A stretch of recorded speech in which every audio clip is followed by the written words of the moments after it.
welcome back to Hoods of Spokane. It's your host Steve, and today we are in Browne's Edition. This is the oldest neighborhood in the city of Spokane. It is beautiful tree-lined streets, gorgeous Victorian mansions and craftsman homes. This was the first neighborhood I lived in Spokane. I moved here. Let's go check this out. We are at the Elk Public House. This is one of my personal favorites and many people's personal favorite in Spokane. This was featured by Guy Fieri on Diners, Drive-Ins, and Dives. The food is amazing. The atmosphere is wonderful. When you're in Browne's Edition, you've got to come check this out. Another really cool place is this little hole in the wall here. It's called the LQ. There's tacos, tamales, tequilas. The food is amazing. The atmosphere is even better. You definitely have to come check this out. And if you're in the mood for Italian, you got to check out Italian Trattoria. We've got some outside seating, beautiful inside. The food is amazing. Guess what? A dog. On the corner behind me, we've got Cafe Capri. It's a really cool little Italian bistro and coffee shop. Let's go check this place out.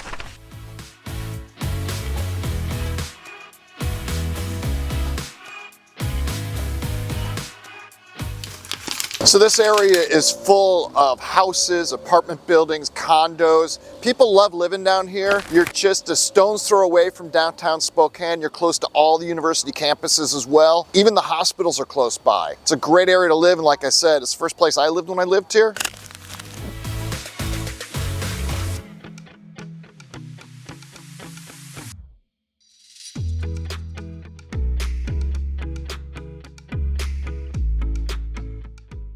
Right in the neighborhood of Browne's Edition, we've got the Northwest Museum of Arts and Culture, also referred to as the MAC. They've got displays of arts that are locally and regionally and nationally as well. You have to see this when you're here. A part of the MAC is the Campbell House, which is behind me, and this is the coolest house you're gonna see. Even has the old coach house, but you know what? Let's find out more about it. Hey Siri, tell me about the Campbell House. A prominent feature of the MAC is the Campbell House, a turn of the 20th century mansion designed by renowned architect Kirtland Cutter and built by Amasa Campbell, a local mining magnate. His daughter, Helen Campbell, donated the house to the Eastern Washington Historical Society, which subsequently built a museum on the East Lawn.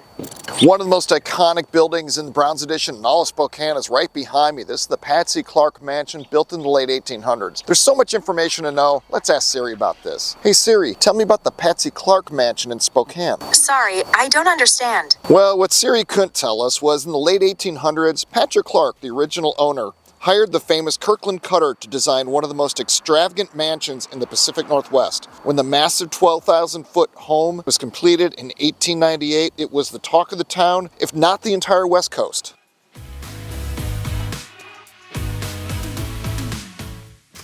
So you know we love our coffee. So here's one of the Ladder Coffee locations. I love Ladder Coffee. They've got multiple locations in town. I actually have a subscription. They send me coffee, and the owners started it in their front yard. On weekends, they invite people over for coffee, turned into a business. And right next door is Ryan and Wheat. Let's go check these places out.